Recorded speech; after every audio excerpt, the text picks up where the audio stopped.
the next thing I wanted to do, I saw this video and it kind of gave me an idea. So, Michael Bloomberg, I'm sure some of you guys are familiar, exists. Even less of you familiar, started running for president. He recently announced but he kicked off his run. Dude, this is painful. Even just look at how he's slouched in that chair. No, did you hear his answer yet? He looks like my grandfather the first time he saw a smartphone. What? You gotta hear the answer. Okay. So I didn't interrupt, but you gotta hear the answer. Check out what future president hopeful Mike Bloomberg said. Keith wants to know, what's my favorite pizza? Thin crust, very well done, even burnt, with pepperoni on it. Isn't even close. Keith wants... You call that pizza, man? I don't know. But that sounds hideous. That's like what... Dude, if you ever buy a hot and ready from Little Caesars and it's been in the heater too long... Was he the mayor of New York too? Yeah. Oh, that is just a mortal You live in New York City. In New York City, would they say that that's pizza? Oh. No, what's interesting is there's a lot of people that are very snobby in New York City about making sure you reference it as a pie because it's not a pizza. No, you got to understand, there's this whole nomenclature. The second you step foot on Manhattan that you got to get used to, man. I had New Yorkers jaw my ear off. They have the best water for pizza dough. That's why they're pizza. But they do. It's crazy. No, the water that comes out of the tap in New York City is phenomenal. It's better than the Arrowhead drinking water that we got here. And it's because it comes from that mountain range in northern. I mean, it's gorgeous. And the pizza dough is awesome. But I got to tell you, I'm not a huge fan of thin crust. And this was my heresy when I was there. I loved the Napolitana, like the thick crust. Yeah. So when you go to the restaurants, you could get the thick crust. I liked it. I'm not a thin crust New York pizza guy. Anyway, with this. Anyway, keep going. Before we clown on this guy too much for his pizza preferences, he is a billionaire. I thought it'd be fun to go through presidential 2020 candidates and just check out their media tabs and see what is the media tab of your average 2020 candidate look like right now. So I believe the first we have is Kamala. This one stuck out to me as very odd. I'm not going to clown her too much for this, but it is funny how the fluidity of Kamala Harris's ethnicity is always fascinating to me. Okay. She is a proud black woman up until she's now a proud Indian woman. Yeah, I was like up until it's convenient to be Indian. Well, it always cracks me up when they talk about because they always talk about and it's like, because I think theoretically it would be correct to say Cory Booker is the only African American on stage, right? He's the only I believe that would be more. I don't even know. My point being is so emotionally uninvested. I even showed you guys this shit. Anyway, Kamala met with Mindy Kaling to talk about Indian food. I just thought it was interesting because it is funny.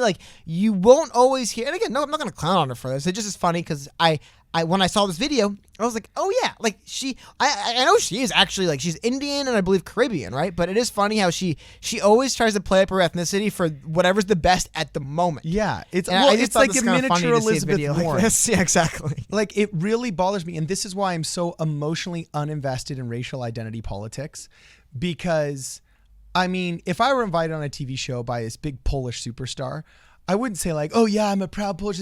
Actually, no, I would say I'm a proud Polish person in the sense that I'm very proud of my grandfather's heritage of having escaped and fought the Nazis. But I never met him except for when I was 3 years old before he died. And I've never met any of my extended family because the Iron Curtain cut us off. So I'm an isolated Polak, in the West Coast of the United States of America that would love to get to know his heritage more, would be honored if I were invited to a Polish event, but I'm not going to go on TV acting like, this identity I was literally beating Joe Biden over the head with in the first debate, saying you're a segregationist, is all of a sudden taken backseat to this Indian heritage I have never, ever publicly spoken about.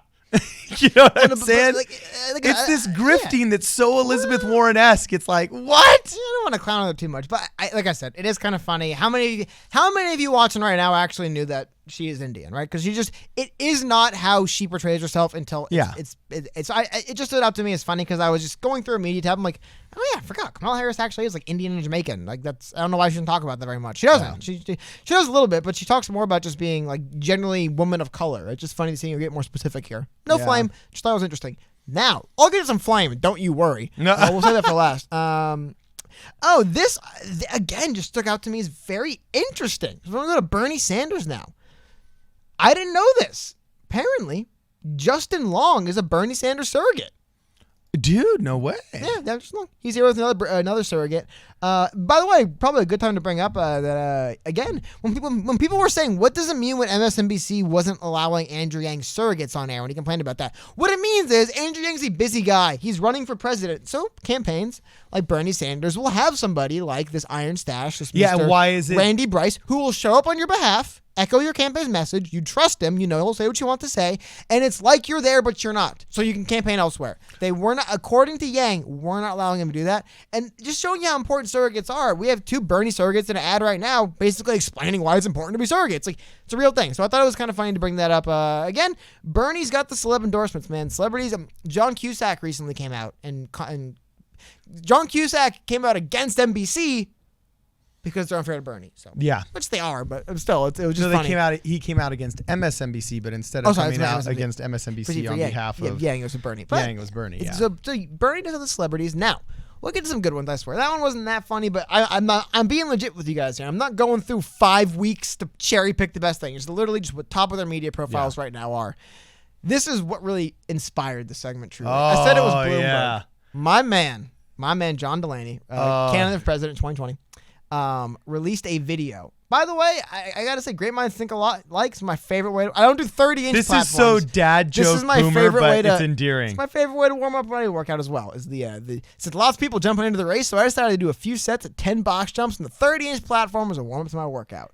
Dude, look at that, man. He is crushing it. He's in good shape. And look at how ripped. He's got the Goldbergs. Look at his shoulders. Yeah. And look at his lats with how thin his waist is, dude. This guy is like, he's more ripped than my juice and PE coach, man. Can I show you something else? Yeah, what? In typical John Delaney fashion, listen to what happens when I turn the audio on in this video. Okay, what? Oh, he's not even grunting. No, but there's like no music.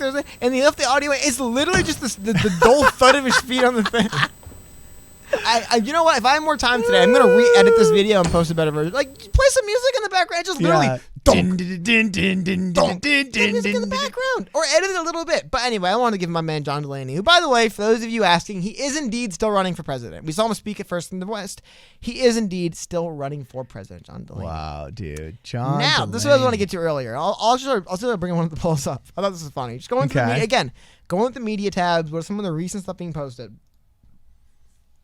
Pete Buttigieg, dude, he's got at least 15 black women supporters in this country, at least, right? They're on one picture with them. It is pretty funny how he's still trying to act like he's like Mr. African American. No, here's the thing with him I kind of want to do a video talking more about this. I always feel weird just because I'm not African American. I'm not going to speak on behalf of a community I'm not a member of, but I can say How are you not a member of it? You're American. I'm sick of this racial identity stuff. It's not even racial. It's just little like we are citizens, United States of America. We're going to talk about things that benefit citizens. Cultural groups exist. My point being. Well, yeah, cultural groups. I can't tell you why people don't like people. I can tell you this, though, that I'm literally seeing polls where he's at 14% overall and it's 0% in African Americans. Like, he polls dead last with them. And his campaign has by and large refused to directly address this. There's the controversy where he made up black supporters by basically saying, if you don't reply that you are not my supporter, I will assume you are. Yeah. Which is predatory, by the way. Yeah. There's actually law. You can't send me a letter and saying, if you don't reply to this letter, I'm assuming you're going to send me money. You know what I mean? Like, oh, now you owe me money. You never reply. Like, you can't do things like that. So he did that. I just thought it was funny. I was going through his media. There wasn't a whole lot there except for this picture. And it's like, of course, because his campaign has not came out and said, look, we had maybe a little bit, but I have not seen that big moment where people just comes out and says, look, I understand. I understand that certain communities really are like they don't like him, and he won't come out and address it head on. It's because it's more just look. This is what I think's funny. This is what elitist politicians do. They look at their poll numbers and it says, "Wow, Pete, amongst African Americans, you poll really low, right?"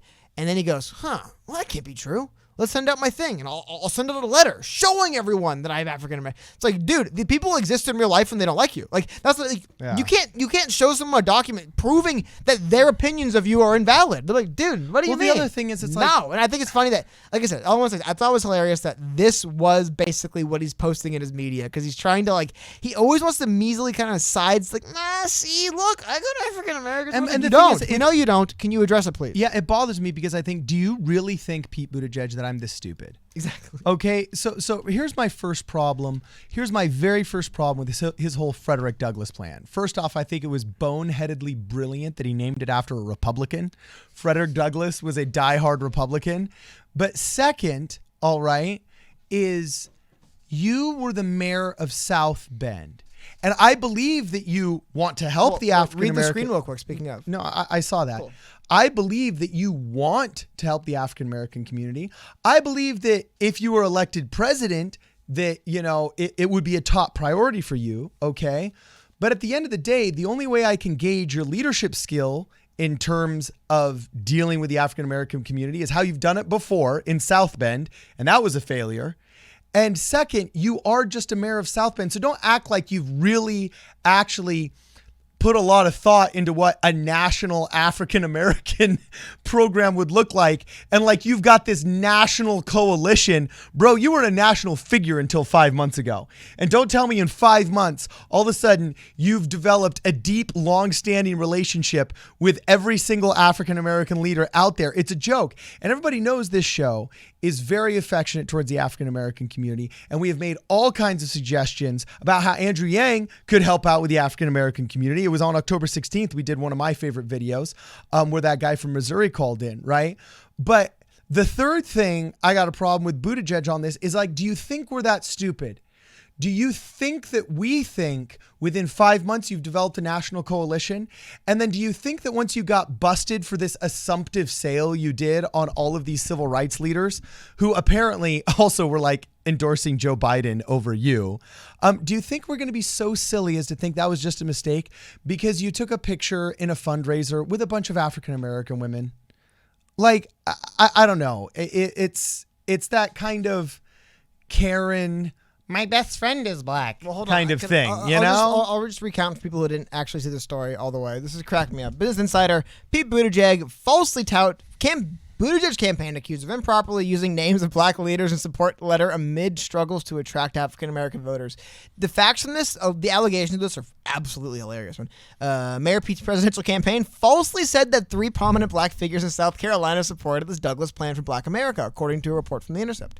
In late October, Buttigieg's campaign released an article praising the plan, citing an open letter on behalf of Columbia City Councilwoman Tamik Devine, Rehoboth Baptist Pastor and State Rep Ivory Thigpen, and Johnny Cordero, chair of the state's party, Black Caucus, in addition to more than 400 Douglass plan endorsers, right?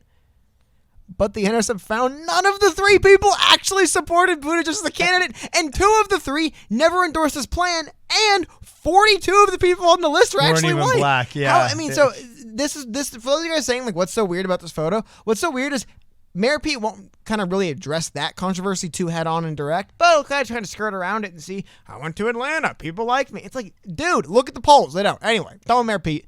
And the last one was Joe Biden one. There's not a whole lot here. It's just more Biden being Biden.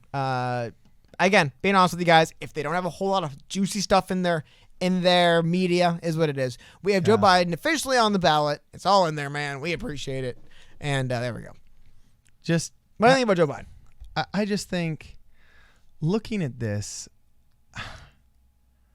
I mean, these people seem like they're running out of steam, man. And I just see so many of these just white nor'easterners who have engaged in toxic identity politics, so much so that we call them white nor'easterners, right? And that the grift of the Democrat Party has been, WASPs. The grift of the Democrat Party has been to use the activists that have engaged in toxic identity politics to their advantage. And then now it's no longer advantageous, and it's created this toxic monster that's eating its own and cannot be supported.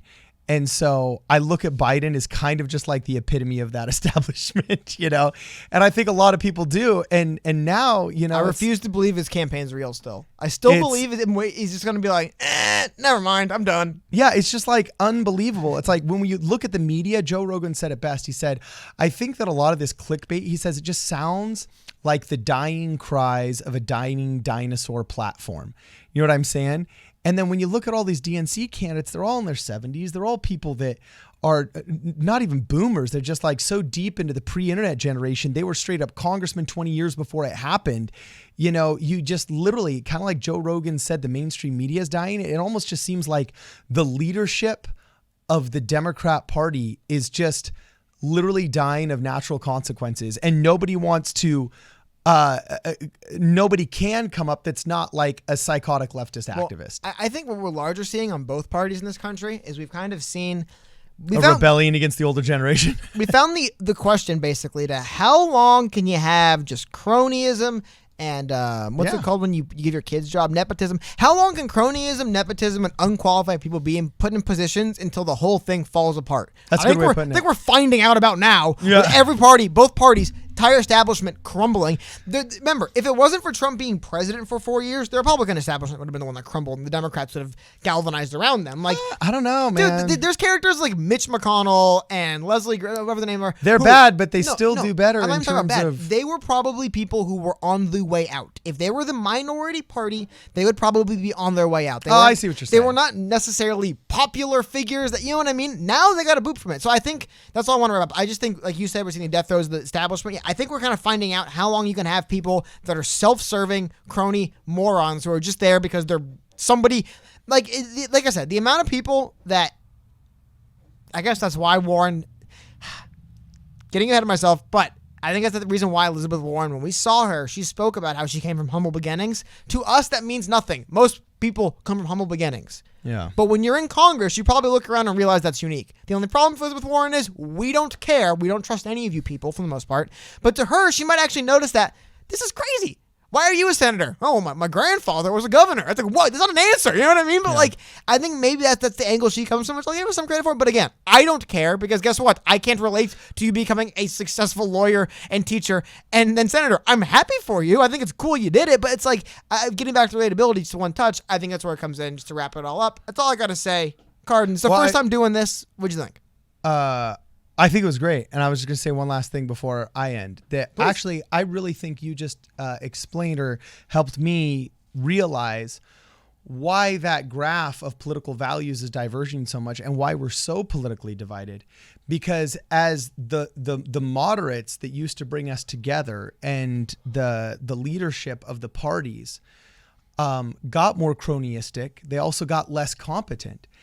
And when people need leadership and they seek good leaders, and as the center becomes rotten and the core gets bad, then the competence in actually moving people and being active and getting people out to vote is going to come from the fringes, the special interest groups, the far left and the far right and so on and so forth. And people will naturally gravitate towards that competence and leadership, which is going to split the population in both directions towards the organizations that actually get something done on behalf of people.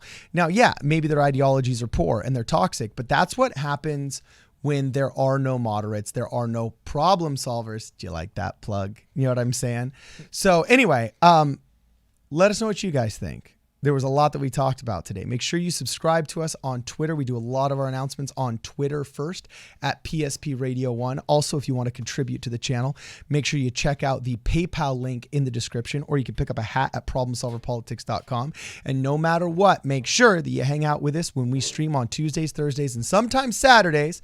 Tuesdays, we do our call-ins on Twitch, and Thursdays, we are right here on the tube of you. This is Problem Solver Politics. We'll see you guys in the next video.